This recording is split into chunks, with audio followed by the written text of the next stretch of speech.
To whom should I pass the host now? Pass the host to me, yes, please.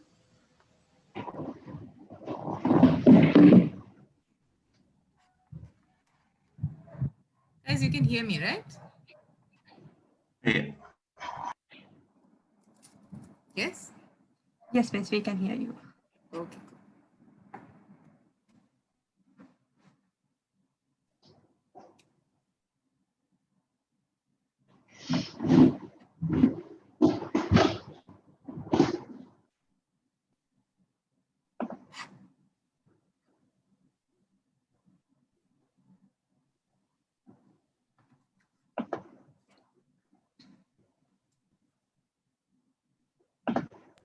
Guys, may live streaming. Okay, ne? Yes, Vishal? Akhil, I think, yeah. Okay. Yes, Akhil, we are live. Okay, great.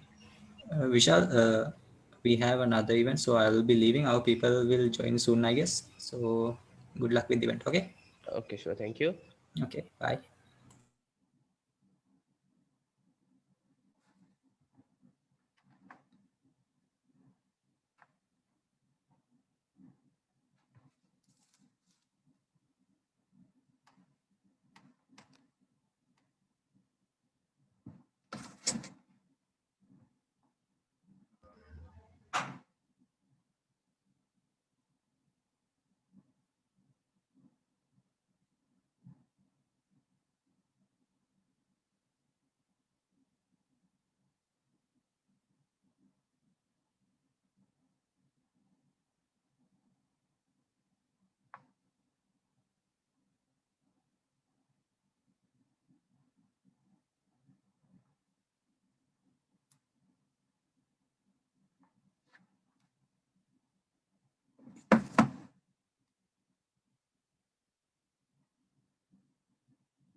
A very good morning, ladies and gentlemen. I'm warmly welcome you for the third consecutive session of Heroes, an initiative brought to you by the Rotary Club of NIBM and Ed Scale Up, powered by ISEC University of Colombo.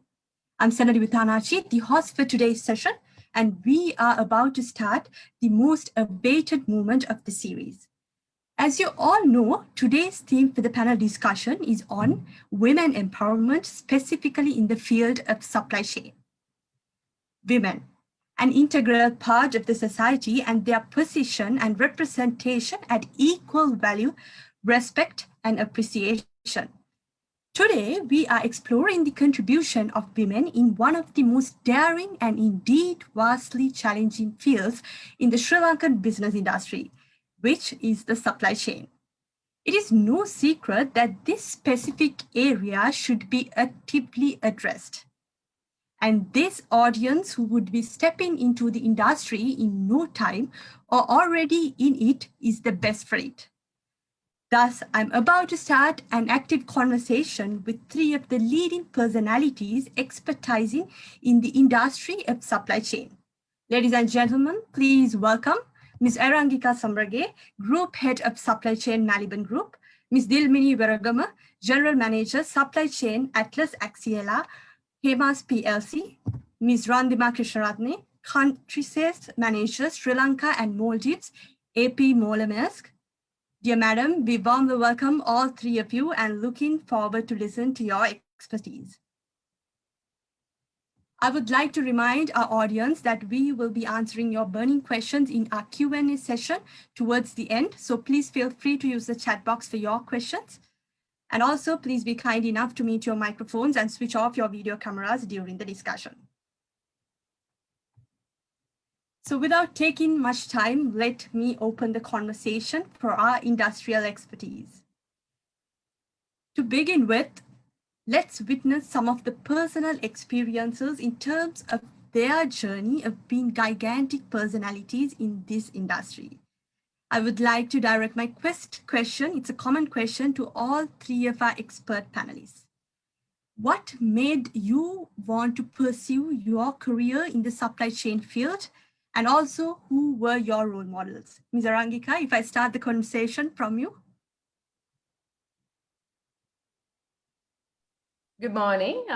Good morning. Good morning, Senali. So, audience, in terms of thinking about myself, I started off as an chemical and process engineering undergrad back in the days, like 14 years ago. So it was primarily, I was initially thinking that I'll be a typical engineer.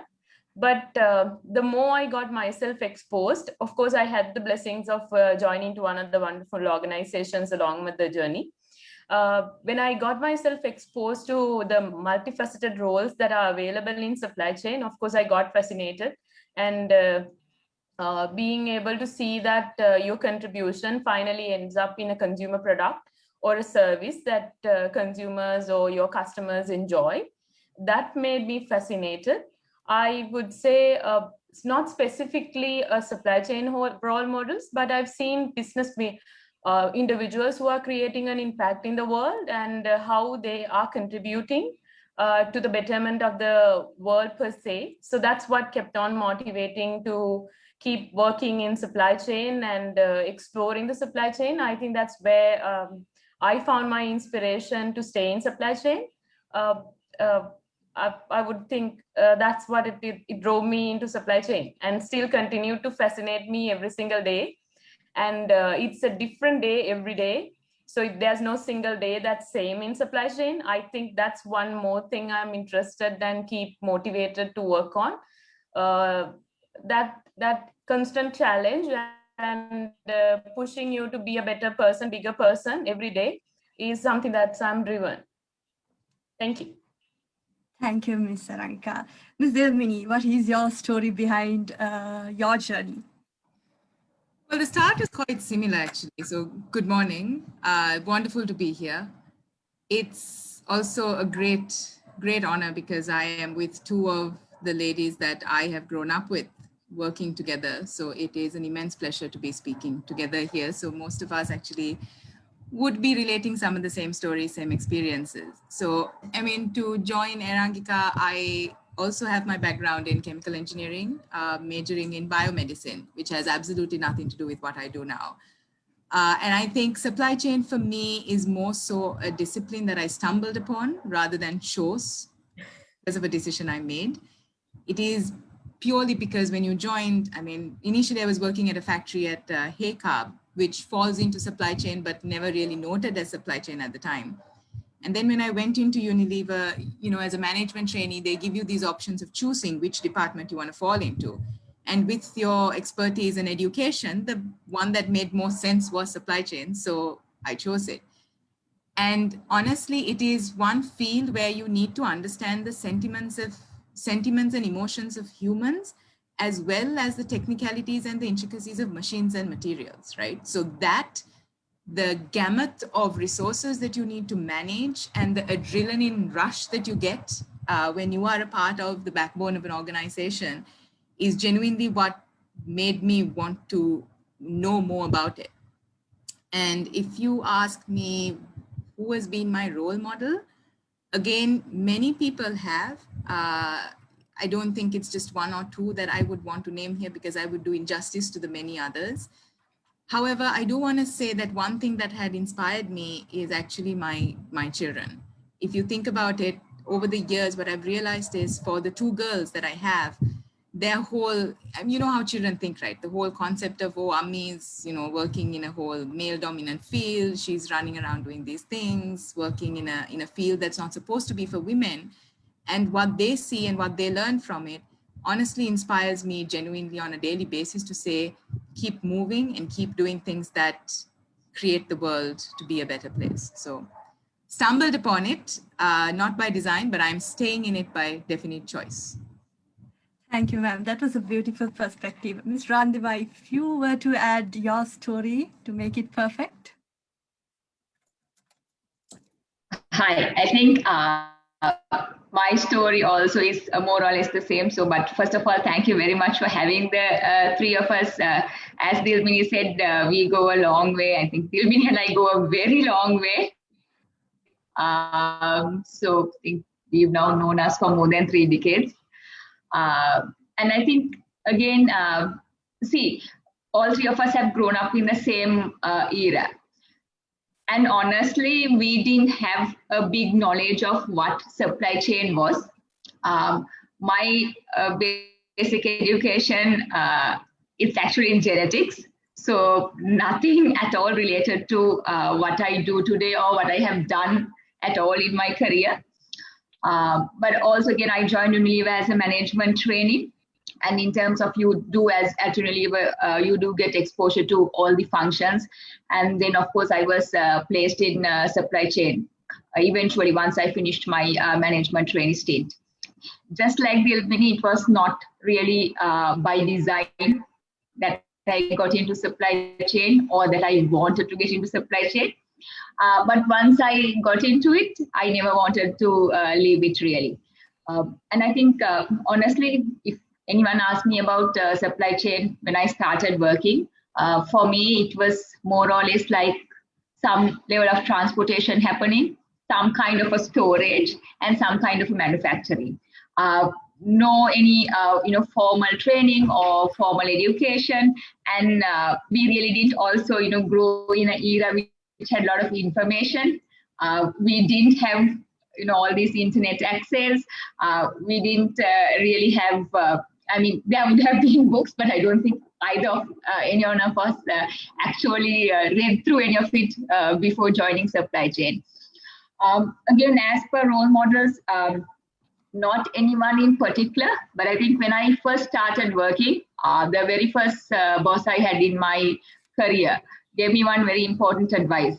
And what he said was, whatever you do, just make sure you can sleep peacefully at night. And that's something I carry to this day. And that's something I actually live by.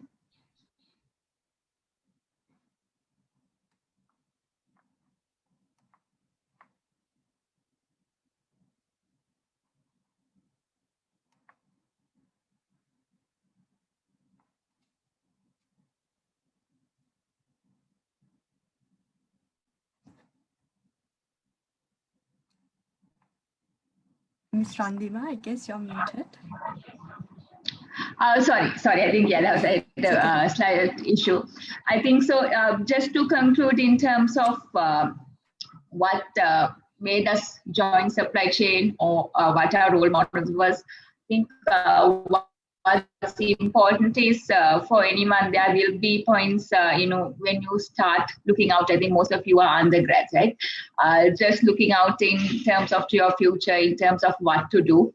There will be many challenges. You will obviously go into things that is unknown. And I think the main thing is that you just find your way around it. And that's what all three of us did, basically. Yeah. Thank you, ma'am. It was very inspiring. Thank you for sharing your wonderful experiences. So my second question goes to Ms. Erangika. As there are many undergraduates here, could you give a brief overview of supply chain industry and how you feel women can take leading roles within? Ma'am? Ms. Erangika, I guess you're muted. Sorry. So this is interesting because if you recall, now all three of us mentioned that when we were undergrads, when we were trying to step into industry, we did not know much about this whole supply chain per se. And we both, I think, Delmini and Randima stumbled upon supply chain, and me being a little bit like into manufacturing because I did my basic degree in engineering. I had the opportunity of doing my implant training in manufacturing, but it's only manufacturing, I would say. I've not been exposed as an undergraduate to any other areas in supply chain. So I think this is very important, and I'll take a little bit of time telling what are the three pillars and what the four pillars and what four pillars entails about, so that we get a fair bit of understanding to take through the discussion. So the primary four pillars of supply chain, I would say, is plan, source, make, deliver. You call it easily like that with the four single words: plan, source, make, deliver. Starting with plan primarily is about, like, planning is the gateway to supply chain, where supply chain gets linked to rest of the business, and it is the hand holding that happen. It is where the hand holding happens from rest of the supply chain, rest of the business to the supply chain. Demand planning primarily sets the stone. I know you might have studied drum buffer rope theory and all that. So this is the place where drum is set, the beat is set. The rest of the organization actually collaborate and support the tone set by the demand planning. So demand planning is the place where you integrate the business objectives, where the company, the business wants to head to. That's where the number crunching and the realistic reasoning and all the thinking and the brains behind work. That's the demand planning role. And then the supply planning. The planning is about demand planning and supply planning both put together. And then take the baton, supply planning takes the baton. And they do the supply network collaboration. They understand what's the manufacturing capacities are, what my resource constraints are. It's more to do with doing a reality check for the demand plan and telling the business, okay, I can support this. I can support these innovations. I can support these renovations. I can do these changes. I can do these capacity enhancements. I can do these things on timely basis at the right cost. So supply planning is more to do with a general manager role than simply doing a desk exercise. It's not, if you think about planning as a desk exercise, because the moment when you say supply chain, plan, source, make, deliver, planning is in the undergrad's mind, you think about, oh, it's a very number crunching behind the desk role. And I'll only be working in Excels. I'll not get the hang of what's happening in the factory field. And I'll be just behind the scene role. No, it's not. None of these planning roles are behind the scene roles. Especially demand planning, you will get an exposure with the senior management, CXO level, CEO level exposure, because you have to interact. You have to translate what business needs into something that supply chain understands. So it's a more front-end role.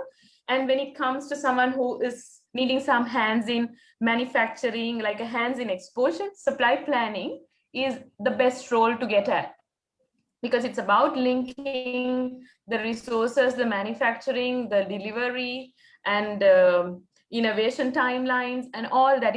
It's actually a general manager role. You will learn a lot of general manager skills, and you can easily term yourself a business head, a COO. So I'm putting some of the names and designations that you see as the key roles in an organization. So the supply planning is actually crafting you to head a COO kind of role in time to come. Coupled with rest of the functionalities, rest of the roles, demand planning and supply chain planning, the integrated planning role, making you very much fit to even claim the position of a CEO in an organization. So that's the future of a supply chain person, because that's how the industry now looks at. We are no longer a role that's sitting behind finance and doing our thing and making sure stuff is there to sell. It's not that. It's about taking a bigger role. So planning is that, because planning talks about demand planning and supply planning. And nowadays we're talking about more integrated planning. Integrated planning is to do with translating business objectives into more resources and constraint and operational plan. So that's the planning role. And anyone who's even interested in robotics and all that, I think Dilmini will be able to add on that. Robotics and a lot of numerical reasoning and all those things are now stepping into supply chain in this planning area, because process bots are being developed.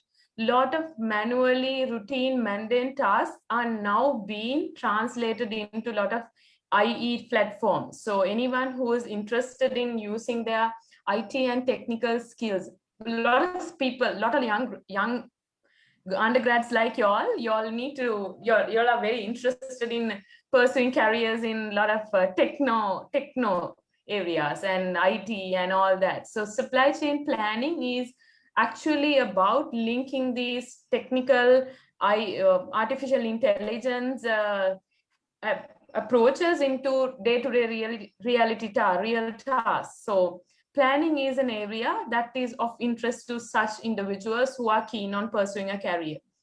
And then getting into sourcing, because I'm going in a sequence, because you first need to plan and then get the material, and then you need to manufacture, and then you need to deliver. So that's the sequence I'm following. So sourcing, back in the days, I would say procurement or purchasing or buying, the traditional terms had been primarily thinking, okay, whatever they want, I'll get it, and that's it. No more, it's no more. Because you've seen last year had been the corona pandemic, and supply chain had to be very resilient. And today's world, we're talking about it's being VUCA, no? Volatile, uncertain, ambiguous, and complex. So supply chain had to do a key role. If the supply chain was not able to do the things right, I don't think we would have the vaccines getting rolled out. I don't think people would have the food to eat on their table. A lot of the people, while everybody is working from home or maybe different things, no, last year happened a lot of things, but supply chain made a lot of the things by physically being there. It's the beauty of supply chain. The sourcing played a key role, because you need to make material available at the right time, at the right cost, and you need to have a futuristic view. When the strides last year started happening in China, somewhere in 2019, October, that's the time we in supply chain in Sri Lanka started getting ready for it. So that's the futuristic approach. That's the supply chain sourcing team chipping in and ensuring business continuity. And it's about doing a lot of number crunching and a lot of thinking behind and a lot of strategizing. It's no more just raising a PO, getting the material. It's no more role like that. It's a lot of strategizing. It's a lot of higher top end thinking and a lot of collaborative working. Dilmini touched upon this. It's about how you use your soft skills, how you keep your collaborative efforts with suppliers, rest of the business, being resilient, how agile you are in your supply chain functions. Sourcing brings lot to the table in on that front, and then gets to make, because manufacturing is very familiar. Everybody, even your parents or grandparents, when you say supply chain, they would ask, are you going to work in factory? That's the thing, no? That's the thing. So make, I don't need to really harp on it, but it's about manufacturing. But today's manufacturing is no more that labor intensive, age old manufacturing. It's about driving efficiencies. It's about doing things differently. A lot of unmanned things, lot of efforts in making things better, making material items better and environmentally and socially responsible. It's not about using the resources on as and it's available and making the best product. It's about efficient use of resources. So whoever who's interested in pursuing careers in resource utilization, how best optimization, even the robotics and all that, is coming very heavily into supply chain in make area. So it's not the age old lifting of heavy weights and all that. I'm talking about how a female can fit into that area, because that's also important. So it's to do with a brain work, not merely on the physical hands-on work. I think delivery, the logistics part has evolved heavily. Out of the 4 supply chain pillars, I would say logistics has evolved heavily over the last few years, and a lot of new thinking, a lot of new approaches to logistics have come into play. And I'm seeing increasing number of females also taking part, because deliver is not necessarily, as Randima said, it's not just a warehouse and some delivery of goods. It's about more AI controlled GPS tracking, and you know where your good is. You take the stock of your goods in RFID scanning and all that. So it's very tech driven. It's very futuristic, and it's about driving again the most efficient costs. So it's a lot of thinking and collaborative working. Again, we are getting into one of the key things, a female's process. So after getting into those 4 areas, I would like to think, like I was trying to pitch into and say that these roles are making you ready for CXO level, CEO, COO roles. Why I'm saying that is, and when you get into very senior level position, it's not the subject expertise that matters. You need softer set of skills. We as females, this is no offense to any gentleman like boys or anyone who's connected, but then again, we females possess these softer skills. I don't know, we inherit. I would say it's genetically we inherit a lot of the softer skills. It's just a matter of polishing and carving and making it ready and being it available at the right time. We are very good at collaborative. We hardly get into fights. We collaborate very well. We gel into any environment extremely very well. So that's a key asset females usually inherently genetically get. Supply chain needs this collaborative approach, because we are like, I always tell whenever I talk to undergrads on my team, we are like an octopus. We have to have our hands in everywhere. We need to know what's happening in industry. We need to know what's happening at our supplier end. We need to know what's happening within my team. We need to know what's happening at my home. So it's like an octopus role. So females are inherently having this collaborative skill set. So that's a very good plus point. And we are kind of better in creativity. Sometimes also we are not being, like, we don't have names as females, but then again, I'm audible, right? Okay. Yes, so we are creative creatures. Yeah, we are creative creatures. In supply chain, creativity is very important. I was trying to pitch on last year COVID pandemic. Without for the creativity on certain setbacks that we had to face, we couldn't have survived. as a world, we couldn't have survived. As females, Dilmini will be able to pitch in, and I have so many success stories to talk about how creativity in my team and at Maliban, how it helped. We females are very creative creatures. We can make a good meal out of 2-3 ingredients. So that's the level of creativity females can bring onto the table. Your mom had this creativity in her genes. So this is the same thing that we bring onto as females, we bring into the industry, into the supply chain. So I'm telling things that motivates you. And problem solving, we are not usually cribbing and crying about females. Of course, we are a little bit of fussy creatures, but then again, it doesn't mean that we keep on dwelling on the problems, and we are not. We are problem solvers. We are capable of multitasking. Dilmini was pitching on saying how she's a mom and taking on the responsibilities and doing all that. So same as that, a lot of the females, we have a home to run. We have relationships to nature. So females are inherently capable of these multitasking. And it's about how you are prioritizing and allocating your time. We have this skill inherently within ourselves. So multitasking is one key parameter. I would say I've not seen a lot of men, no offense, is capable of doing this multitasking as good as we do. Even when we are having a chat, no, the girls, when we are having a chat, we swip between the topics so swiftly, the boys usually get rattled. So that's the level of multitasking we sometimes is capable of doing. And that's the level, because a supply chain person, when you're heading these all 4 pillars, plan, source, make, deliver, you should be able to seamlessly switch between the tasks.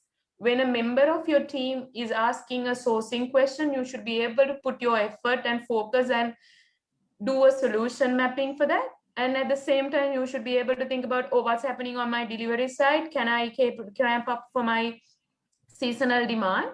So that's the level of multitasking. So females inherently have this in their genes. And I think that's one key thing had contributed to success in females in supply chain. And then I would say one more thing that I want to pitch on is in the females in supply chain, we are very perseverance creatures by nature. And I've been guiding a lot of the assignments, like undergrad assignments coming from different institutions. And I've seen it's the females, the female undergrads who has this perseverance to stay through the assignment, complete a finish a job. Of course, the boys add value. I'm not saying they don't add value, but we have so much perseverance to stay till the end of the assignment, to write the conclusion, to write the recommendation, not just the introduction, not just the discussion.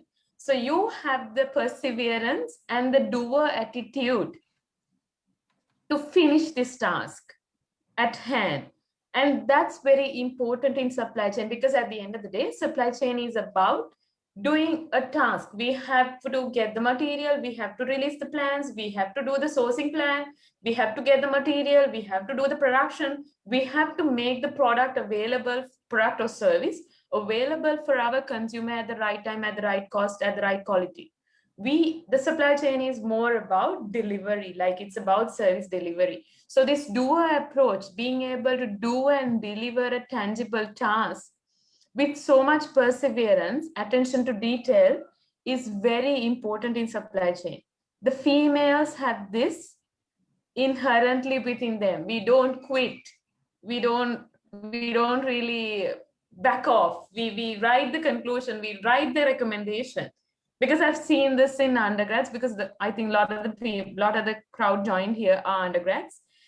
So I've seen this when I'm conducting sessions for assignments, because they come with assignments on supply chain. I've seen this when I ask, when they go back, I ask, have you finished? I know it's the girl who always steps up and say, yeah, we finished it. We did like this. We did these changes. So it's a completer finisher attitude the perseverance to stay till the end. And I think that's why I feel females can strive change and set very high standards in supply chain. If it's a matter of putting your heart and soul and enjoying the journey. Randima picked on it, and Dilmini also said they are staying in supply chain by choice. It's although you start as a starter, you just happen to be there, but you stay in supply chain because you believe you can make a change and you believe you can contribute, and you better fit in these roles. And I personally believe that females fit in perfectly in supply chain roles in modern day supply chain. But no, today's supply chain is very different, and we fit in perfectly very well. And genetically, the skill sets that we've got is a different story. And as long as you have the perseverance and the wit and the commitment to put yourself out there and work towards every single day, I think we are creatures made for these supply chain roles. And it's just believing in yourself. I would say that's what I have to say, because I've seen how I am able to contribute, how we as females has contributed to supply chain. So I think we fit perfectly well in all 4 pillars of supply chain: plan, source, make, deliver. And we have all the skill sets necessary for it. So it's a matter of using it at the right time. Indeed, it was very powerful and insightful at the same time. So thank you, ma'am. A short announcement to the audience. We have shared a Google form to mark your attendance. So please feel free to fill the Google form, which is in the chat. So with Ms. Arangika's point, I would like to point out that with change comes the resistance. Ms. Dilmini, throughout your journey in this field, what were the advantages or opportunities you received, and what are the challenges and hardships you had to overcome? Ma'am? Yeah, I am here. So just to start off with, I'd like to say my view on the concept of advantages and hardships is a bit different. And I hope you don't mind if I kind of twist the answer to match my thinking. I do believe that if any of us are to excel in any discipline, it really boils down to the ability that we have of converting everything that you face into an opportunity, right? So opportunities for me are afforded everywhere, every day. It is in the disguise of hardship, challenges, sometimes risks, chances, and at other times even as advantages itself. So it really boils down to how you as an individual make it an opportunity. And so I'd like to kind of rephrase the question and answer it in a way of saying, probably 3 scenarios in my life, the experience that I've had of how different challenges and chances that I take converted into opportunities, right? So I'll start with a story that I've said in many forums before, just because it is one of the different moments that happened to me. As you know, all 3 of us were at Unilevers. When I joined as a management trainee, the first stint or the second stint that I was given was to take over the warehouse operations under logistics. And at this time, there were a lot of gentlemen taking care of, transportation. There was one gentleman under transportation. There was one overlooking the entire logistics and distribution, and there were many of them. Now, because of an issue that happened, that arose, the entire team of logistics was no more a part of the company overnight. And at this point, I found myself as a brand new management trainee being asked by the higher management, who had a lot of trust in me, to say, can you take over the entire department? We will help you run. But for the next quite a long time, it was just me, along with the director and the chairman of the company. Gayani Dialvis, all of you know her, was the director at the time. And I mean, she burned midnight oil with me till 2 a.m., making sure that I swim and I don't sink, right? Now, for me, this was one of the greatest challenges that I faced, but it is the best opportunity that I have had just to give you a few things that happened, transportation is not a field that is noted as, the best place for a woman to be in charge of. And there is a certain stigma revolved around it. Now, again, my image of women and men in the work field is very different. I don't think we are better, and I don't think men are better.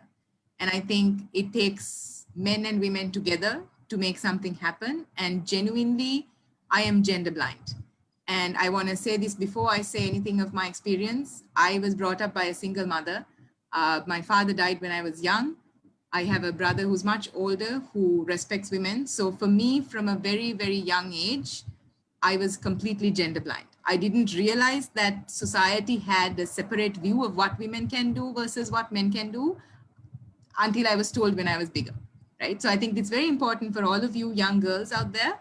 Don't feel sorry for yourself because you're a woman. Don't think that you have to fight extra hard.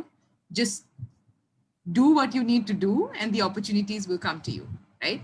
So in this event, it was the same mentality that I needed. It was transport, and I kid you not, there were moments that I was petrified. I had a bunch of hefty, transporter men standing around me, and I'm sure Randimaki and Erangika remember this. They were even at the gate waiting for me with physical poles because, they haven't been paid for months. And it took a lot of tact and will and patience to be able to manage this. It took a lot of guts. It took a lot of, really want from my side to say, how do you go into that level of mentality, talk to the transporters, make them understand. I had to drive alone to Hapuarachis, Hettiarachis, Gamini, who are now, the great friends that I have who are still helping me at Atlas itself. But I had to take those chances and make things work for the sake of the company and for my sake. And so what I'm trying to say here is that challenge that was given to me, where I was pushed into a situation that I didn't have the knowledge, I didn't have the skills required, definitely didn't have the image to say that I am the right person to take the job at the time, really drove me to the level of wanting to prove that I can. And I think it is important that all of us understand that there is the inner strength within you is what makes you capable of winning any opportunity. Yeah, so that's number one. The second one was an interesting one in my life. It's when I was pregnant with Nanga, and I already had a toddler running around at this time, right? So obviously not easy to manage everything. The role that I was playing at this time at Unilever itself was I was in charge of all the third-party production sites. So this meant that I needed to drive to Horana, Lindell, Kiribatgoda, different factories around the country. And one thing I still remember, it was funny, all the keels and the cargills along the path that I took, the security guards knew me quite well. I used to just park the car and they would open the door for me because they knew that I needed to run in the washroom and just puke and then keep driving again. So I had a very difficult pregnancy, but it didn't stop me, right? And this is why I again come back to the fact of what are those challenges that you face, especially as a woman in supply chain. I had a choice. I had a choice of saying, I'm sorry, I am pregnant. I have a difficult pregnancy. I am vomiting my guts out. I don't want to do this job. I want to stay here and not take the challenge. But I also had the choice of saying, you know what, people face difficulties every day. How do you know if a man doesn't have a sickness that stops them from doing it? Same thing, right? So it was for me about saying, am I as an individual willing to do what it takes to really get the job done? Now, why it was more of a challenge for me is because the leader that I had at this time was definitely not a very understanding one. So this gentleman did not clearly have much emotional intelligence. And so on a daily basis, it was always blame and negativity that came my way. Now, again, the reason I'm saying this story is as undergraduates, I want you to take two things here. One is that you cannot equate an individual to an organization. If you think that it is difficult to get something done because an individual that is leading you at that time doesn't have the maturity or the emotional intelligence to support you through it, that is the individual, not the organization, not the culture. And you need to be able to differentiate those two and figure out how you get out of that situation and how you get the necessary support to really, I mean, let's face it, your line manager makes or breaks you at times, right? But you need to understand how you get the necessary support to really break through that and deliver beyond whatever challenges that you may face. The second thing there is, again, the first point I made, that it is absolutely falls down to the inner strength that you have. So yes, it was an absolute challenge for me, because when I went into the soap plant, the smell of Surf Excel I wanted to run miles. I couldn't stay there for more than 2 minutes, but I needed to get the job done, and nothing stopped me. And trust me, at the end of that pregnancy, I couldn't be happier to look back and said, well, I survived that and I performed, and I was able to showcase to myself that there is nothing that you can't do if you set your mind to it. And the third story that I'd like to say, in terms of, again, this is more of a chance and a risk that became one of the best opportunities for me. And it was one of the hardest decisions that I have made. And this is after spending 10 years at Unilever, which all three of us have done, to take that decision to move out of a comfort zone that you are so happy and comfortable at. That it takes guts and it takes a lot of risk. And that the role that I was going into, just like Erangika, was to say, okay, great, you take over an entire supply chain.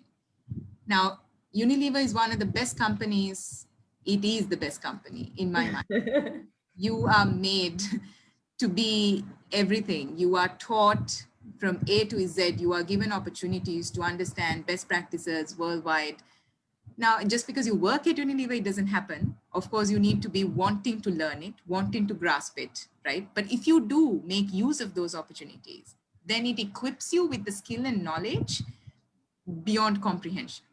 However, it does not give you the opportunity always to test it and make it work, right? So what I gained by moving out in the last 2 years to a company that didn't have what was called a supply chain is the opportunity to craft a supply chain. It was the opportunity to build the 4 pillars. It was the opportunity to use the skills and the knowledge that has been acquired to say, how do I now come together with people and bring out the best in each individual and create this backbone of the company that really acts as the what do you call those belts? The conveyor belt, like the conveyor belt that carries, stocks and materials from point A to point Z of the company, right?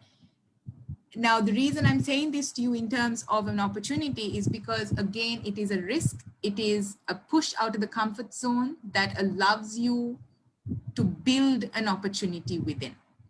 So again, 3 points for me. Do not be afraid of challenges. Do not be afraid of hardships, because in my mind, it is the hardship and challenge that you create as an opportunity that makes you grow. Second, don't ever be comfortable. Always take risks. Push beyond your boundaries, because that is when you create the most of the opportunities that are given to you. Third, always provide those opportunities for others. When you get into the corporate, when you become a leader one day, pay it forward. Make sure that you give the same opportunity that you've got to those that you lead. That's it from me for this question. Thank you, ma'am. I think there's just one point. Can I add just one point? Yes, sure. I just want to mention, Dilmini also picked up on a stumbling line manager relationship that she faced. Of course, we all come across. It's not females, it's not men, similar to Dilmini said. All of us come across. But it's about, again, reflecting on that experience and understanding. This is what I'm again trying to pitch on, the emotional intelligence part that we should bring into the picture. What we should not be one fine day when we become a leader. So that lack of understanding of that your superior or your boss is giving you insights, because I went through a similar scenario in my life when I had a very demanding boss who was not being happy and not getting, it's not enough. Like how much ever you do a perfect job, it wasn't enough. But then again, it gives you an opportunity to reflect upon and understand, okay, this is what I am not going to be when I become a leader one fine day. So use every opportunity, because none of those experiences that you get are bad experiences. It's about how you look at it and convert it into a learning experience, because most of the bad experiences are learning experiences for you to grow bigger and better. So think of it in that way. I want to leave that point, because we have a way of especially females as a way of internalizing things and thinking, oh, it happens to me. It happens because I am a female. The life is so difficult and all that. Don't internalize, but try to, similar to Dilmini said, try to pay forward. Learn from that experience and learn what not to be when you are in that shoes. Thank you, Ms. Dilmini, and also thank you, Ms. Erangika, for the follow-up. So the essence is to convert everything to an opportunity. So my next question is quite controversial. Ms. Randima, supply chain has always been a predominantly male-dominated field. Why do you feel the industry doesn't attract more women, and what can the corporates do to make supply chain more gender inclusive? And also, if you can touch up on what would enable women to climb up the ladder within this supply chain. Ms. Randima?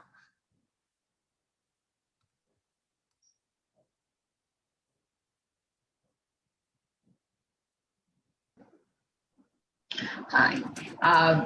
Sorry, I think as I keep on saying, I'm still not tech savvy as most of you are.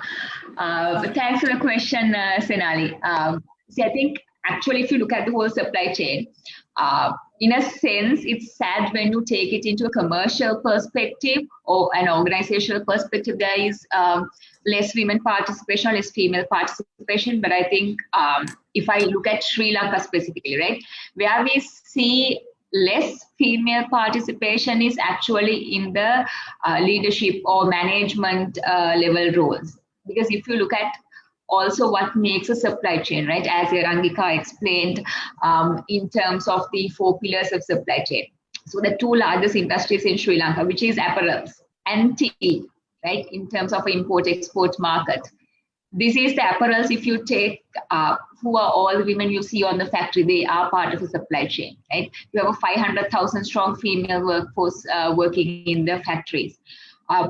But how many of them do you see going up the career ladder? Then if you see the tea plantations, again, it is hard labor. But if you look at the supply chain and the whole male composition, you will also have the transportation and the warehousing crew, who again make up the numbers in a supply chain. So I think really the struggle is when you go up the supply chain or get into those management or leadership roles, we see very much less female participation. So one of the reasons I see is also because there was no knowledge in terms of what supply chain is. I think Erangika explained it beautifully on what the options are. I think one of the things that happens is, especially at least in this part of the world, a lot what a girl studies depends on what her parents also knows as what is there in a curriculum, right? And also once you go to a job, you might feel this is too tough, or there might be other external environment also which is really not supportive. So I think in one side of it, because we also have this notion, you know, that the female jobs and the male jobs. So that's one of the main reasons which I see as the lack of women in supply chain. But the other part also which boils down to the organization is, look, you could have diversity. You can say, I've got 50% of my workforce has to be women, right? Or 50% of my leadership team has to be women. And you can drive, like, we need to have a female in this position just to drive diversity.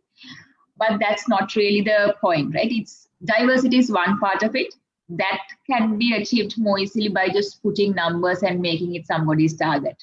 But where it boils down to is really being inclusive, whether your organization is really inclusive of gender diversity, or whether it's really supportive of women. I think simple things like whether there's enough washroom facilities Yeah, in offices there are enough washroom facilities which women can use, and nowadays we see lot of organizations, not many, but a lot also looking at the childcare facilities to support the working mothers. Then, of course, even having paternity leave, right? So we always talk about maternity leave in organization, but it's also important there is an element of paternity leave, which we do see in many other countries where even the fathers can take up to 1 to 2 years off to take care of a child. So I think it is these type of ethics or policies that needs to come into place that can really support or improve the amount of women or the percentage of women we have in the supply chain. And I think Dilmini touched upon one very important point in terms of being, gender blind. And that's something we really need to look at. So there is one part of it which the organizations can do, but the other part of it would lie with individuals. And for youngsters like you, whether it's men or women, girls or boys rather, I think the most important part is to have that courage, to have that passion to do any job. Because I think we shouldn't really stereotype. That's the other reason why we don't have much women in some Sri Lanka ports, right? Has actually 10 female gantry crane operators. And that's not an easy job. You've got to climb those cranes which are about 30 to 40 meters in height. But we do have women in those positions. So we do see an increase of women joining the workforce. That's also mainly to do with awareness. I think one of the main things is also have this awareness in terms of the roles that is there, because I think the visibility is none of us, as we said before, right? We didn't have a visibility what supply chain was, what opportunities it was there. Now, today, that visibility is there, but I think still not to the full level. But we also see, more and more women joining, more and more students studying supply chain and related fields. So that is encouraging. And personally, I think in a way, I've been fortunate because I worked for 2 places which has in a way promoted inclusivity, both in terms of multinationals, and I've seen a lot of local companies also taking that initiative in terms of promoting inclusiveness. But I think even in terms of higher education, right? If we do have these studies in our curriculum, and even if you see today, logistics is an advanced level subject, if I'm not mistaken. Now, is that they are available in all the girls' schools as well, so that the young girls actually are aware that they have an option. They have an option to study supply chain.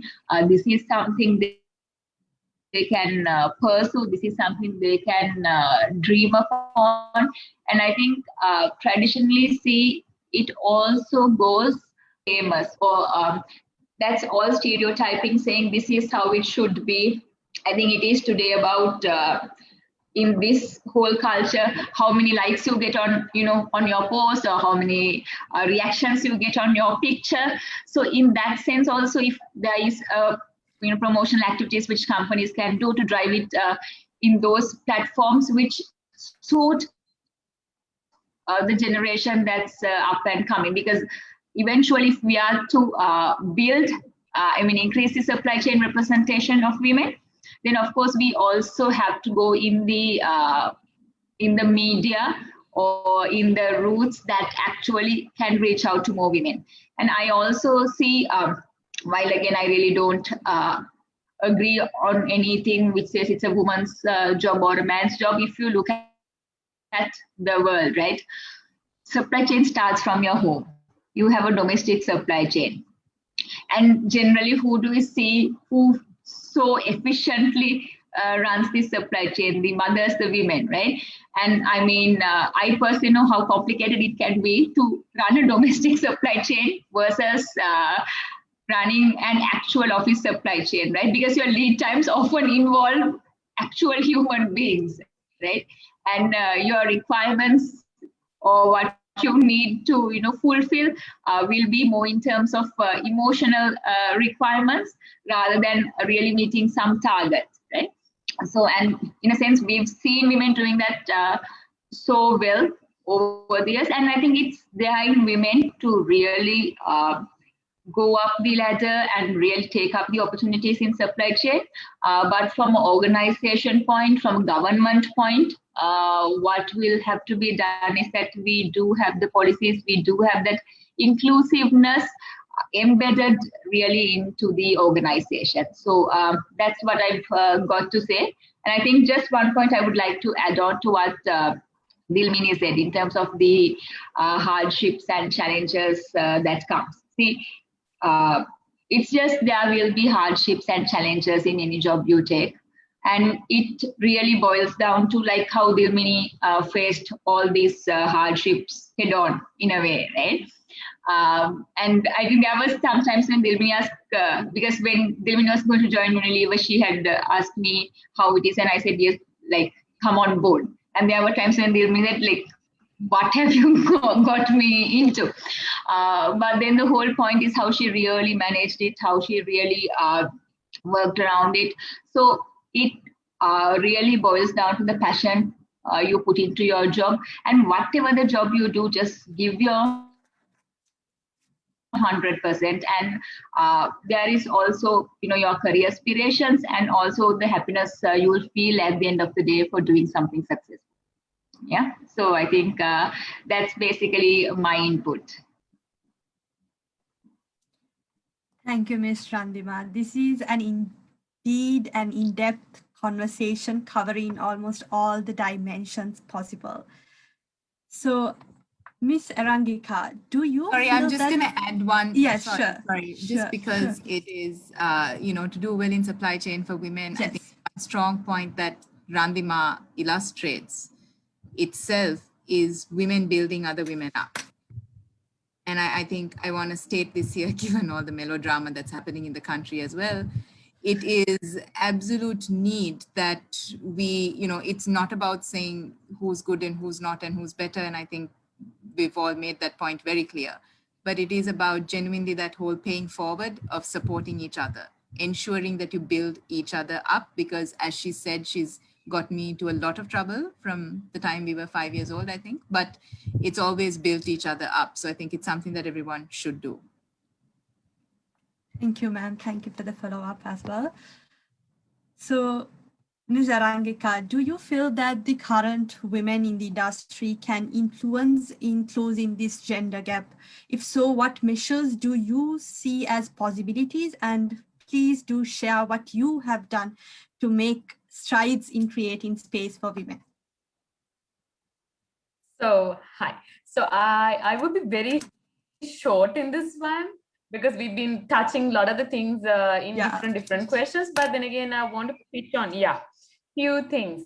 Yes, I think we can. The females in industry can most definitely make strides and help each other out. Dilmini was pitching on this one because it's about how we contribute to showcase that we are fit, we are capable, and that can only be done by ourselves.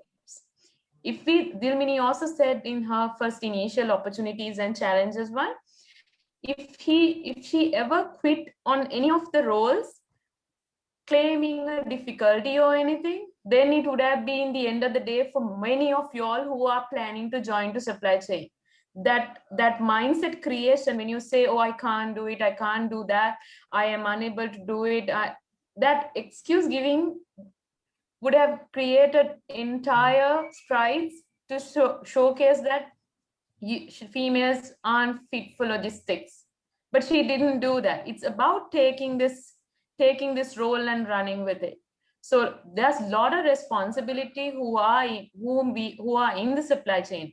Dilmini, Randima, myself, name it, be anyone, any female in the supply chain, we have a lot to prove and showcase and show that we are capable and can deliver. That's something we are very passionately doing. Along the journey, we are enjoying the journey. No questions asked. We are happy what we are doing. we enjoy every single day. Of course, there are days that, similar to Chandima said, what a mess that I've gotten into. Yeah, there are days that you feel like that. But then again, you come through it like a phoenix. You are happy at the end of the day that you created a way. And that's something that we always need to be driving. And also when we are in senior positions in the industry, I'm pitching on to the point to say that what I have done, now I make it a point when we get interns, especially the interns, because that's the place where you can create a difference in thinking. When we get interns, we of course have drive at least 50% female interns. It's a different thing again, to give a fair chance, because Sri Lanka is primarily like gender male female split. Females are more, male are slightly less. So we try to give that initial exposure as much as uniform exposure possible. So we try to get into 50-50. And also I've made it a point in my organization, when an intern comes in, we send her through a kind of like a management trainee exposure in the supply chain, which means it's about, she's taking roles in planning, she's taking roles in supporting roles in sourcing, make and deliver. So it's a full faceted exposure. If not, similar to what myself and Dilmini and all of us went through, for me, when I went as an engineering intern, I was only put into manufacturing internship. I've only done engineering because my industry also did not know back in the days that I would be better off if I was given a fully fledged supply chain exposure. But today, now we sitting in these roles, we exactly know that's needed. That whole holistic approach to supply chain has to be showcased. So we are now mindfully doing this internship training, may it be 3 months, may it be 6 months. But we are doing it mindfully, that giving the holistic, full faceted supply chain exposure. I'm not saying you will be ready to take on a role of a supply planner just after completing an internship. But then again, you understand, this is the benefit, this is the advantage we had by working for Unilever. And that's the learning that we have taken out and trying to spread it across the rest of the industries also. At Unilever, we had the chance and liberty and the opportunity to move between all 4 pillars. Not just all 4 pillars. Unilever is promoting even cross-functional. We could even go to brands. We could even go to sales. So that's the level of open-mindedness, gender neutralism that company is driving. But we who took the leap of faith, similar to Dilmini said, moving out from comfort zones, moving out of your safety net. I always call Unilever have this safety net where you are never let fall. But when you move out from that safety net and taking the sheer wits and guts to move out of that and build a supply chain, build a career outside Unilever, now it's our turn to create the same openness, the culture in the other organizations also. So we are doing that purposely. When we get interns, we give them fair exposure in all the areas. I think that's one key thing. Even if you will be an individual who is going for internships in time to come, I think that's a moment of leadership. It's a leadership moment for you to go and talk to your supervisors, seniors, and tell, okay, can I take on this role? If they just put you into manufacturing, or if they just put you into one area, you should be bold enough, because at a young age, you are working for experience. It's not for pay. You will you will probably get 25,000, 18,000, 20,000 as internship allowance, where we only got like 5,000, and that was very big back in the days. So use that internship and early days of your career to learn, to make you a bigger person. Don't be complacent. Even in your organization, if they just put you into one area only, go and ask, can I take a project in this area while doing the internship? Show this willingness to learn. Be hungry for knowledge. Be hungry to learn things. I think that's what I really admire. Like I had one intern very recently who was hungry to learn new things. And I grew with grooming her because I found fascinating. Like I saw a little me when she joined in, and I was so happy. And later on I realized she's bigger than me. So it's you have to take that stance. You have to take that. You have to get into the driving seat. That's what I have to tell you all also, because organizations will not understand what it sometimes needs, because Randima, myself and Dilmini, all three of us had this blessing of understanding what it's needed to make this supply chain roles, what it needs to make us bigger. The organizations that we worked had this understanding. But some of the organizations might not have this understanding, because Sri Lanka is a small nation and you don't have representation of all the multinational companies in Sri Lanka. If it was Singapore, it's a different story. But in Sri Lanka, you have limited number of multinationals, you have limited number of high ranking organizations. You will be put to different organizations who might not understand this. But then again, you can be a catalyst to make this change. You can go and ask. We, of course, three of us, I think we are trying to create the conducive culture that we experience it at Unilever in our organizations, but you might not be lucky sometimes, I would say like that.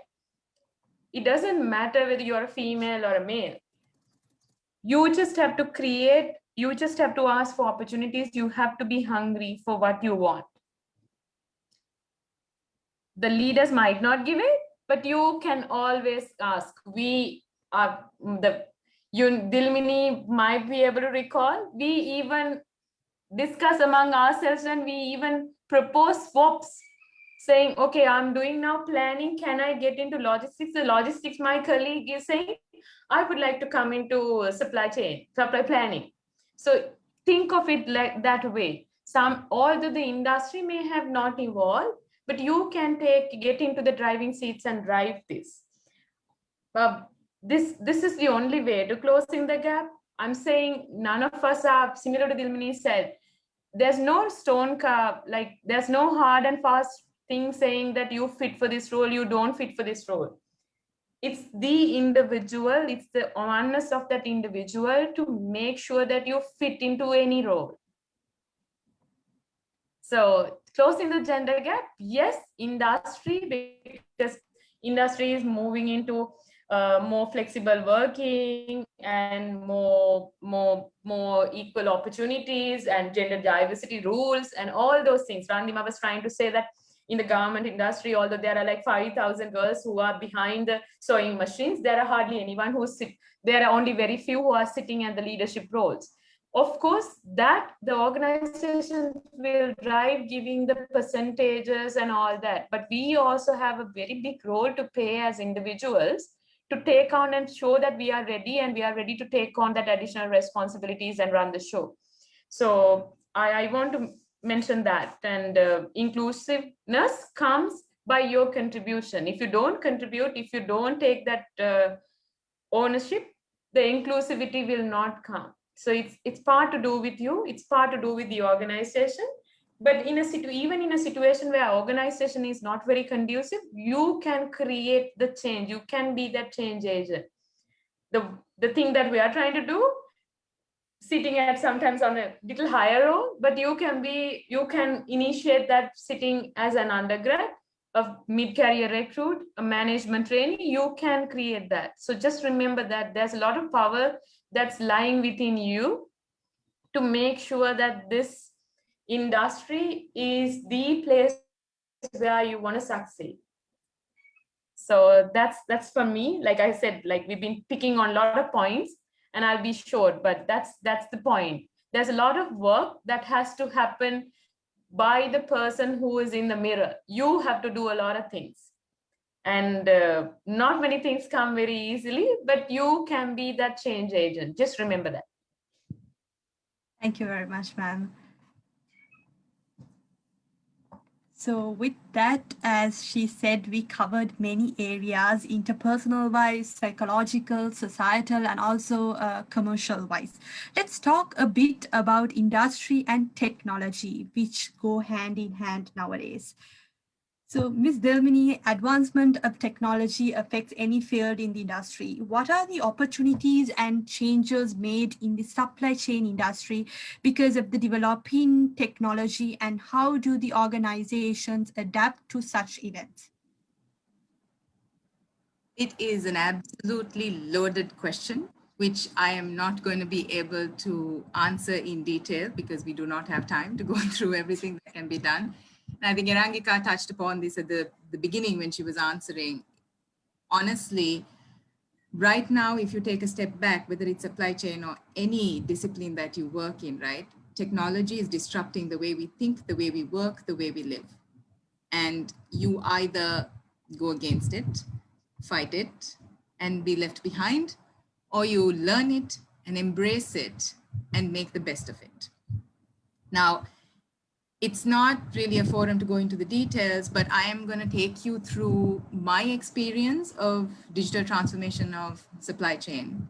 And before I say that, I need to state a point. The second part of your question was what enables an organization to really go in this journey, right? And right now I work for Atlas Auxilia, and the MD, Asita Samaravira. He is an absolute inspiration in terms of leadership that allows freedom to fail, freedom to try, freedom that allows you, hence, to succeed. So the one thing that enables an organization to trial technology, to go into the stream of figuring out what works for you, is leadership and the ability for them to say, you know what, try it out, right? So upfront, this last 2 years for me have been absolutely phenomenal, especially in the field of digital supply chain digitization. And the reason I say this, if you look at, so let's take the 4 pillars again. Production, I'm not even going to touch on because honestly, there's so much you can do. And as you know, Atlas created the robots that walk around the hospitals as well, giving the medicine during COVID. So our operations director is phenomenal. He uses the raw talent that we have from Moratua. You know, the young undergrads of Sri Lanka have crafted so many little robots that are running around our factories that carry pallets from A to Z, that make it much more efficient for us in-house. But again, the beauty is that this can be utilized in the warehouse, it can be used in a hospital, it can be used wherever. And it's very simple, it does not cost us much at all because you're doing it with raw talent that has the capability and you're not spending millions on just purchasing, right? This is production. And of course, there is Industry 4.0. All of you know the buzzwords around it, right? What does this mean? I can't cover right now, but I would like all of you to go in and really understand and learn. I'm going to stop at the fact that, you know, you should be able to understand from the tab that you have on your palm to say every single production line that you have, what's running on it, when is the next maintenance due, have you lost production, are you underutilized? You need to be able to manage your plant from home. And that is possible right now with eyes closed, right? It is there, it is tangible, it's not far away. That's in production and there's so much more that you can do. But I'm also going to now go back to what I was saying, the 4 pillars under supply chain non-make. If you think about it, if you take the demand planning and the supply planning, so 1.5 years ago, we went into creating a forecasting tool that takes machine learning and of course, based on AI, right? That takes the variables that matter to us and really spit out SKU-wise algorithms that say, hey, what does this mean for this SKU in this regions to see the best pool that can be created. Now, the beauty of these tools is that the system itself learns continuously from what happens, and it would pick up little correlations. So if I was to give you an example, for those of you who study this, you know that, you know, when supply chain produces something and you sell it, the demand forecast is to understand how much a consumer is pulling your products in the market. Now, to figure that out, it is also about pushing the stocks into the market. That depends on the discounts that you give. It depends on credit terms that you give. It depends on the seasonality that you live in. And for us, given that we are school stationary, it depends on if your school is open or closed. And there are so many of those variables, like if there's a drought, if there is, there are floods, all those intricacies that happen externally impact the pull and the push of your organization. Now, what you are able to do with a modeling based on AI is that it allows you to feed in all these variables, take your historical data and say, hey, what are the correlations that are hence built? And what does this mean in terms of the best possible number? Which in turn reduces your waste, reduces your time spent, increases efficiency beyond comprehension, right? Now, imagine if a sales director, for those of you who are working, when a sales director comes to you and says, well, I'm gonna increase the discount percentage from 5% to 8% because I think it's gonna give me an upliftment of sales from, about 10%. The ability that you have to say, well, hold on, the correlation between discount and the sale of these SKUs in these regions is less than 10%. So no, it's not going to give you an upliftment of 10%. It's only going to give you an upliftment of 5%. And that's not me fighting with you on my gut feeling. It's not me debating on what you're saying. It's me using facts. It's me playing with data. It's me telling a story with the analytics that's speaking for itself, right? So this is just a simple example to tell you the power of data that's there, the power of analytics that's there if you use it in the right sense. The same thing we're doing with supply planning. When it comes to procurement, I think Randima can add here brilliantly. These guys have gone into TradeLens, which uses blockchain, which kind of revolutionizes the industry. But for me, I cannot get in there right now because you need to take baby steps. So within procurement, right now, we are in the middle of going into paperless shipping, right? How do you enable that so that you are streamlined enough to be able to even jump ship into using blockchain so that it allows you to get rid of the medium intermediaries and directly go secure transactions, which are much more efficient. If you look at the logistics arena, again, sky's the limit, right? And I don't know how many of you have heard of the warehouse company called Witron, but if you haven't, I would suggest just go in and do some Google search. They have some of the best automated warehouses in the world. I've had the privilege of seeing about 5 of them across the globe, some in Canada, some in Singapore, and they have been absolutely phenomenal, right? But you know what, I'm just going to kind of come into 4 points that I want to leave with you in terms of digitization, because if I am to tell you examples of what can happen, this conversation is not going to end today. So I'm going to leave 4 points with you, right? Number 1 is keep learning, keep wanting to know every single thing that changes on a daily basis.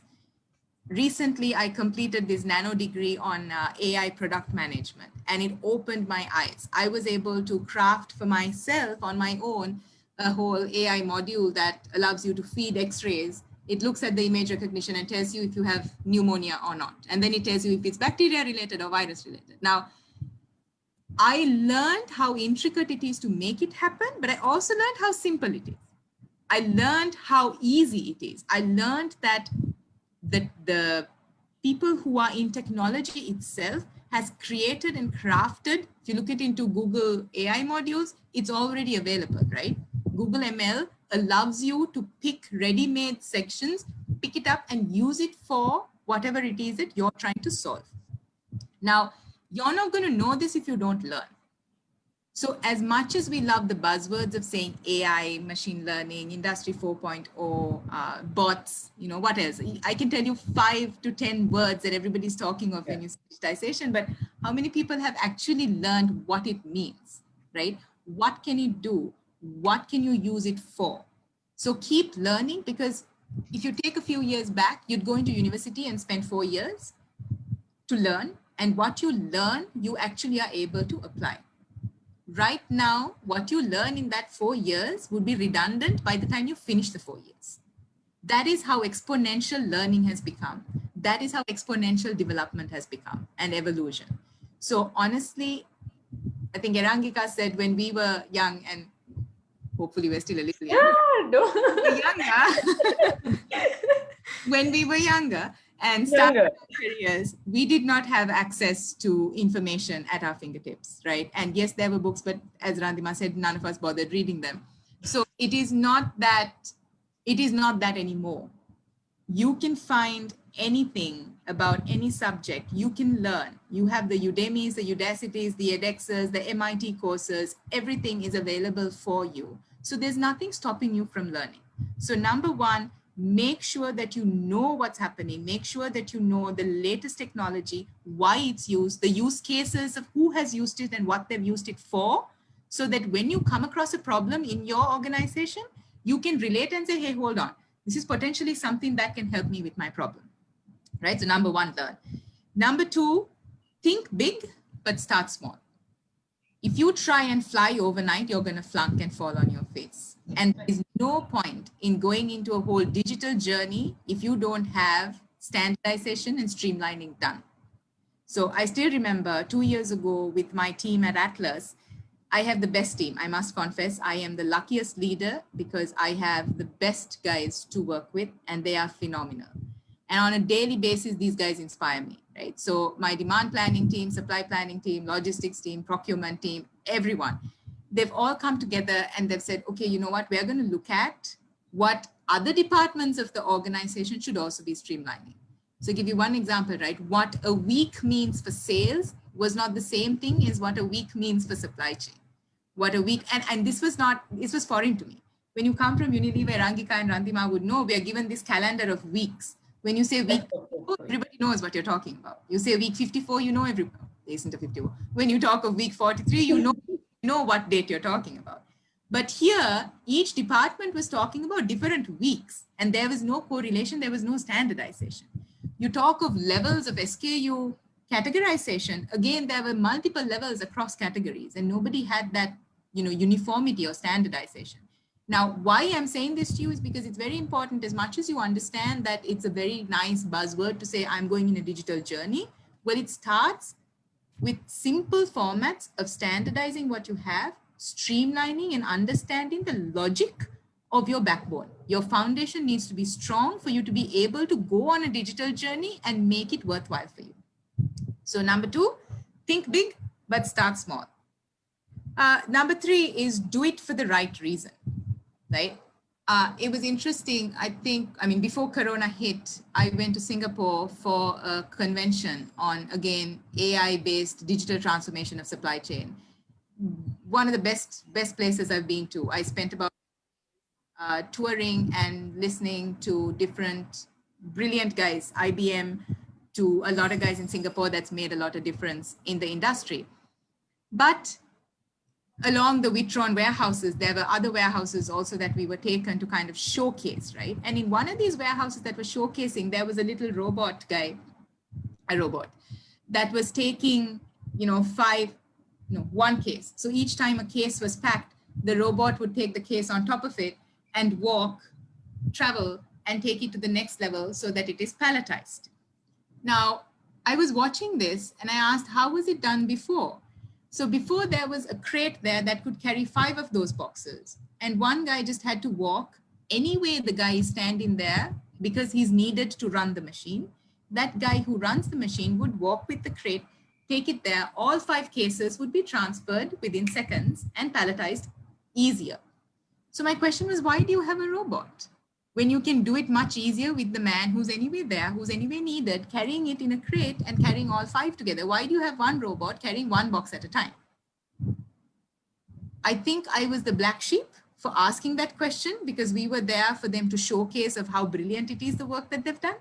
But the answer I got is what made me learn this. They said, well, we needed to digitize and we needed a robot running around. Why would you do that, right? So do it for the right reason. Don't do it for the sake of using a bot.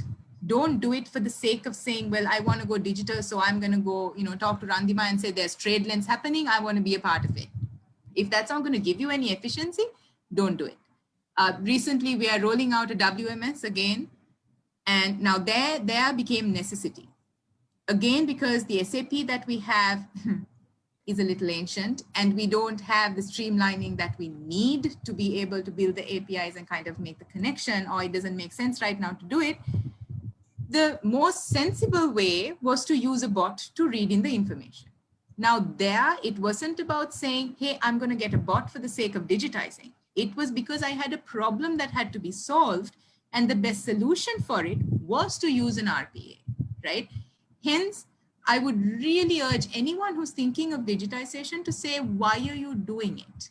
Is it for the sake of doing it, or is it because it is going to solve a real problem that you have? It's a very strong point that, I can't remember, someone said, if it's not broken, don't fix it. Right? So it's very, very important. The fourth point that I'd like to keep again is keep disrupting your own solutions. There is this AI-based module that we've created for forecasting. It is phenomenal. There's an SNOP management tool that we've come up with that kind of holds each one accountable. It goes on an IDA framework that digitizes the decisions that the company makes, which in return kind of looks at correlations across the company of here are your promotions that you ran, here are the sales trade plans that you ran, here's how much that had relationship to your sales upliftment, here's how much of a margin erosion that it gave, here's how much of an inventory hold that it created. So it creates all these linkage across the different departments, right? But the initial design that we made of it missed out certain portions of how much it impacts the margin. Now, if I took the road, or if my team took the road of saying, you know what, we went through a lot of decision and brainstorming and decided of what it should be and spent a lot of money and crafted it. And if we crafted it in a way that it couldn't be disrupted, it would be such a waste. So when you are creating and crafting tools which allows you to be digitally disruptive, make sure that it allows it to disrupt itself. Make sure that your mindset is capable of disrupting itself. Because as I said, right now technology moves at lightning speed. The capabilities that are enabled across for us to be using within our problems, within our departments are insane. The speed of what they're creating is insane. So you need to be able to be open to disrupt your own ideas and to make it better, right? So I'm going to summarize the 4 points again. In terms of the digital journey, keep learning. Don't ever stop. Keep being curious. I think curiosity is one thing that children have and adults don't. And that is one thing that we can learn from them. Don't ever give in to not wanting to learn, not wanting to know. Keep learning, keep making yourself better. Number 2, think big, but please start small. Act fast and start small. Start with what is needed. Do the foundation work that allows you to get into the next phase of digitization. Third, do it for the right reason. Don't do it because you want to showcase that you're in a digital journey. Do it because there's a problem. Don't fix it if it's not broken. Number 4, be absolutely open-minded and disrupt yourself. Now, I am aware that I did not give you a lot of details on what can be done in a digital arena within supply chain, but the reason I didn't do that is because I would not stop talking. So if any of you do want to get more information, please feel free to contact me. I would be more than happy to take you through the plethora of things that can be done. Yeah? Yes, thank you, ma'am. Thank you very much. Ms. Randima, if you were to add some of your expertise to Ms. Delmini's question, what would it be?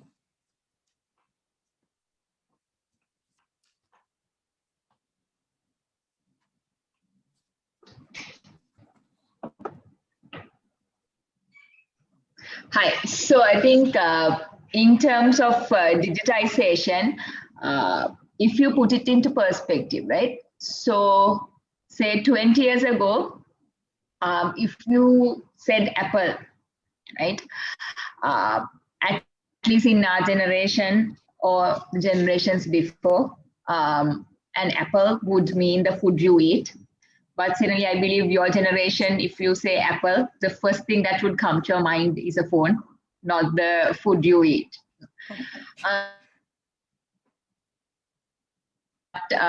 Technology and digitization has brought this world into.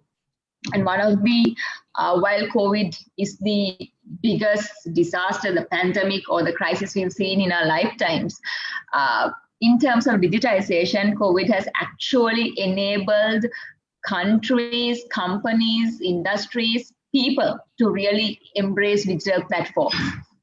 Because while in Sri Lanka we have more cell phone connections than the number of people we have, and the amount of actual usage in terms of business platforms or industry platforms is much less, because unfortunately what we see is the social media being used for all the wrong purposes most of the time. I think it is very important, especially for the youngsters, to actually have responsible use of social media. But moving on to digitization, I think I'm fortunate enough to work for two companies who've actually in a way been trendsetters or embraced technology way ahead of time in their industries, and also has been pioneers in terms of teaching it to rest of the market. And I think if you take a few examples, today you all know Uber or a PickMe, right? If you want to get from point A to point B, that is the easiest way, right? And it is just a phone app. And even how you book movie tickets, even how you book doctor appointments, and even how you book airline tickets, right? You could book an airline ticket just on a phone app. The same way, you could also book your ocean shipping, yeah, anything. Even if you stay in the furthermost place in Sri Lanka, yeah, and you want to say something to probably Siberia, you could just do it on an app. And all you need is just to create an account and enter whatever has to be picked up. It will be picked up from your doorstep and delivered right onto the final location. So this is in a nutshell what digitization does. And if you see the other aspect of digitization, and something which I'm personally also very passionate about, and which I think is also extremely important to everyone as citizens, is sustainability. Because today we do talk about emissions, we do talk about solar energy, but we see very few companies and individuals actually which walk the talk. And I think we do see a lot of awareness, which is extremely good, especially in your generation, Senali. A lot of young people driving these movements, driving the whole movement on sustainability. But if you actually look at it, today we do promote solar power warehouses, hybrid transportation or electric transportation. I think we in Sri Lanka, like, we could actually be proud of, we did make all electric supercar. Right, and of course now we do see them even venturing into these electric tuk-tuks, right? I mean, that would also, in terms of the carbon emissions, really support. But also in terms of digitization, if you really look at just to give a whole nutshell of what happens globally, right? So I think Amazon today is the biggest supermarket in the world, or the biggest business in the world. The logistics spend of Amazon last year was $79 billion. And that's what the level of opportunity is. And generally in an Amazon warehouse, you would have about 1 million different type of stock keeping units or different type of products. And the time in, I mean, the more sophisticated or the better Amazon warehouses, where they also have about 1 million different products, to find any single product is only 7 seconds. And this is done through automation. They do use robots, and they do have completely automated conveyor belts. And this is, in a nutshell, like few examples of what digitization is. And as what Dilmini spoke about, one of the positive effects that came out of COVID in Sri Lanka is a lot of these authorities, if you understand, like, there's a lot of documentation, physical documentation that's involved when it comes to things like customs clearances or port clearances, airport clearances. So today, a lot of this has become digitized, and you see banking has become a highly digitized. Lens is actually a blockchain platform between IBM and Musk, where your entire transaction network would be on a digital platform. There is no physical documentation involved.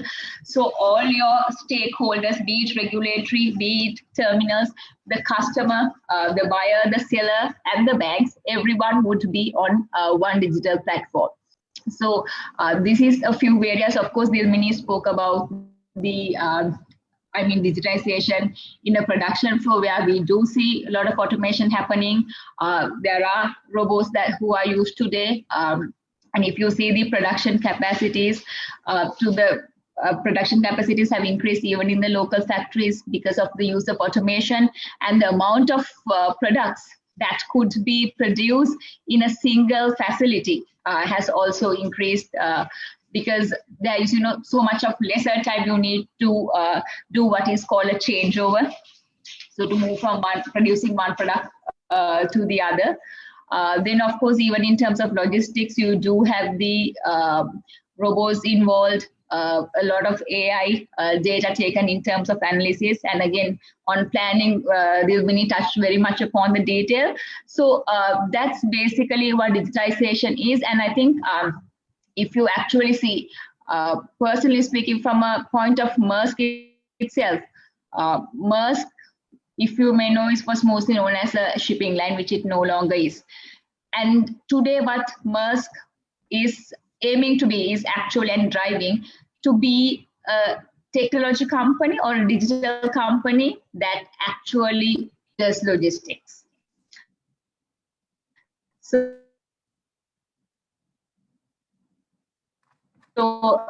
that's basically in a nutshell what digitization is.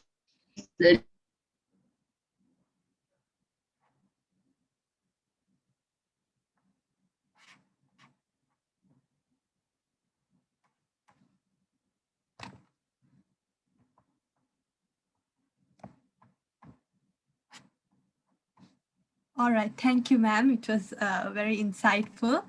So, Ms. Randima, I guess you're muted again. I think there's a connection issue. All right. We'll move on, Sonalia. Yes, I really wish we had more time to discuss more in depth, but unfortunately we don't have much time. So let's have a quick and a final touch up. Ms. Erangika, what advice would you have for women who want to pursue this career in supply chain management? We've touched on some of the things. We've tried to harp on as much as possible that have this courage, have patience, because supply chain, all the digitalization and all those things are happening lightning speed. Some of the things, things in careers and life are taking time. So don't be disheartened even if you have few stumbling blocks. Just be patient, but still always look forward.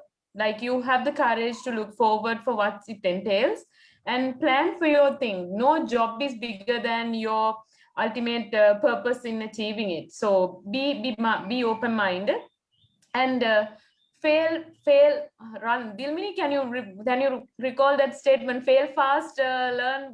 What's that thing? I can't really recall the whole statement. Fail fast. I am not. Start small, fail fast. Fail fast. So it's about taking the guts to take next steps and be patient and mindful. Dilmini touched upon saying you start. It's mostly about starting it and having that leap of faith on yourself, the ability to trust yourself in the journey and enjoying the journey more than anything. You will have one or two setbacks, but just don't let it be the one that defines you.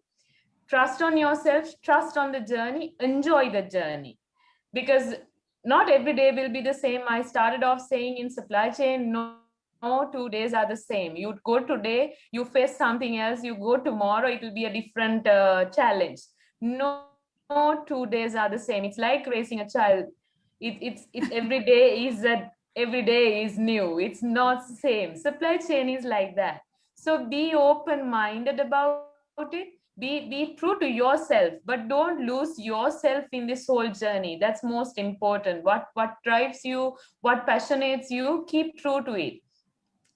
It can be different, like it can be different than what you initially started on. You may be initially starting in supply chain, in planning, but you might realize, oh, it's not the area. I'm not really looking at doing a really desk job. I need to be on the field. I need a job that that is giving me more hands-on work.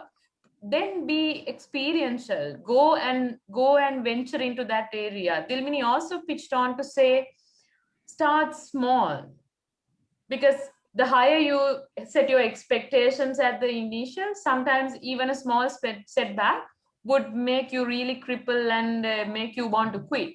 But have gradual journey. You have to start, but it's all about starting. Dilmini continued to say, start small, start digitalization, all that. So it's about starting more than anything. If you don't start, there's no journey.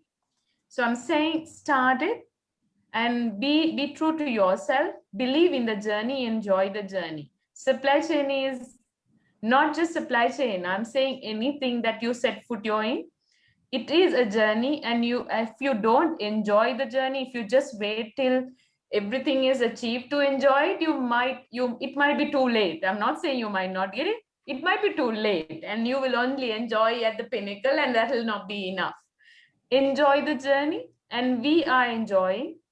And that's why we felt like when this whole request came in through 3 of us, none of us, I don't think, hesitated to say, yes, let's do it.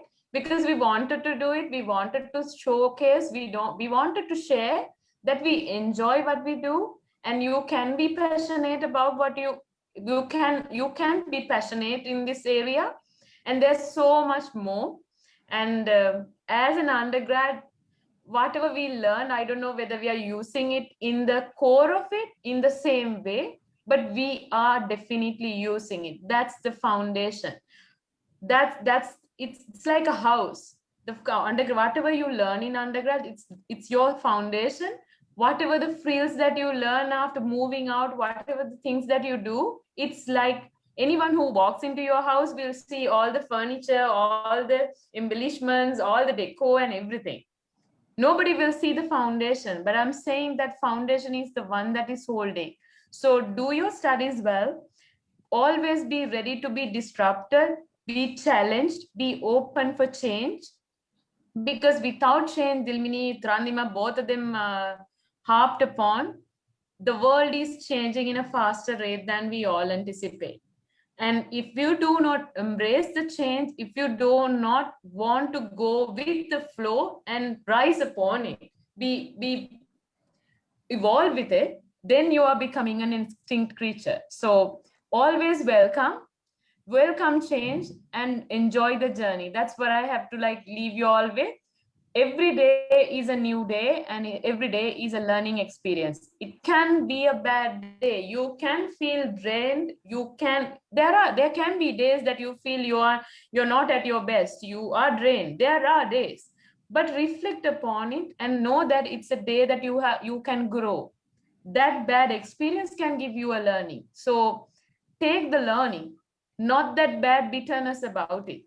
So think everything think of it in as positive as possible. Learn from all the experience. That's what we want to leave with you all. And that's the very reason we felt like, okay, when you all asked, that's the very reason we wanted to say, yes, we will come and partner. And because we've not heard people talking to us when we were undergrads. We've not. I hardly had. But we want to be an inspiration. We want to give you all the opportunity to listen to what industry is having to tell. And we want to inspire you. That's the only reason. So we enjoy, and you will enjoy, most definitely. Come with open mind to industry. Whatever the field you select, you want to be in. It doesn't need to be supply chain. It can be brands. Brands are now driving purpose. So it's not just selling a product. Even supply chain, it's not just getting a product done. It's about leaving something for our future generations. So keep that forward thinking in you and enjoy the journey. Thank you very much, ma'am. I guess the experts addressed the issue in depth and there is nothing left to regret. And with that, we have come to yet another successful panel discussion. A sincere thanks to the expert panelists joined today, Ms. Randima, Ms. Delmini, and Ms. Arangika. We wish you all the very best in your future endeavors in inspiring and supporting Sri Lanka as a country and women as its spirit. Rotary Club of NIBM at Scale Up and Isaac University of Colombo and our active audience, thank you very much for having us all. Along with the experts, I'm waiting to meet all of you with another insightful panel discussion or maybe straight at the industry. Have a good day. Thanks, Sonali. Thank you very much. Thanks. Kudos to all you guys. everyone. Absolutely amazing to see the young talent making all these impacts. So kudos and keep at it. Yes, and we are actually thankful that you all are taking the initiative of connecting and arranging things like this. So kudos, like hats off to you all for taking this step. It's what we are asking you all to do and you all are already doing it. So we are very proud, to tell you honest. Thank you. Thank you very much, ma'am. Thanks. Thanks.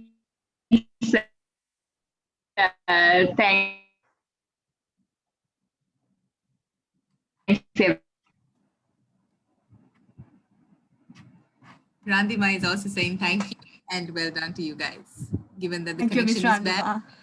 the line for you. Everyone. It's perfectly all right.